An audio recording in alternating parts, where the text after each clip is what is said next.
A Xunta destinará 5,3 millóns de euros á adquisición de vacinas fronte ao pneumococo. O Consello deu luz verde tamén a un programa para reducir o abandono escolar centrado en varóns e na poboación inmigrante. A semana arrancou coa reunión semanal do Consello da Xunta na que o Goberno autonómico tratou diferentes cuestións en todas as áreas.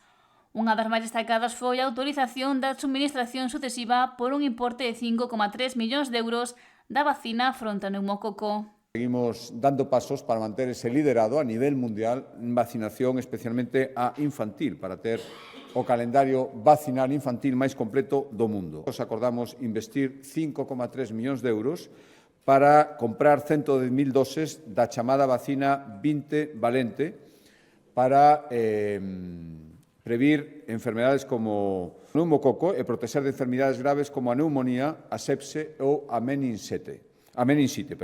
Son 110.000 doses, a vacina 20 valente, que está indicada para bebés 2, 4, 6 e 11 meses, serían os períodos de administración, os adultos a partir de 65 anos e determinados grupos de risco, sobre todo pacientes oncolóxicos. O Goberno galego aposta tamén pola posta en marcha dun programa específico para reducir o abandono escolar. Está centrado en varóns e na poboación inmigrante sen a ESO. Os datos non son malos. Pechamos 2025 cunha taxa do 10,4%, que é 3 puntos por debaixo da media estatal de abandono escolar. E, se retrocemos un pouco, ano 2009, advertimos unha notable melloría. Hai 15 puntos menos de abandono escolar en Galicia do que había no ano 2009. Pasamos do 26 a un pouquiño máis do 10%. Crearemos equipos de orientación específica nas áreas urbanas. Estes equipos van a estar integrados, formados por persoal especializado, fundamentalmente persoal orientadores e tamén profesores de formación e orientación laboral, os que se denominan no argot os profesores de FOL, que hai nos centros de formación profesional.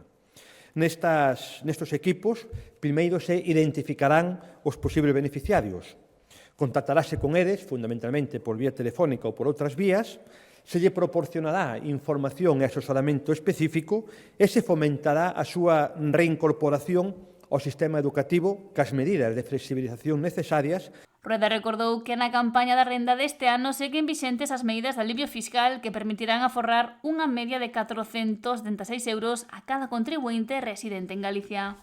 Somos a primeira comunidade en equiparar no IRPF as familias de 2 fillos coas familias numerosas de 3. Agora mesmo se benefician 190.000 familias en Galicia destas deducións. Siguen vixentes as deducións por nacemento, adopción e acollemento familiar. Tamén as rebaixas fiscais para os menores de 35 que iban de alugueiro e para os propietarios que rehabiliten vivendas nos cascos históricos. Estos son algúns exemplos.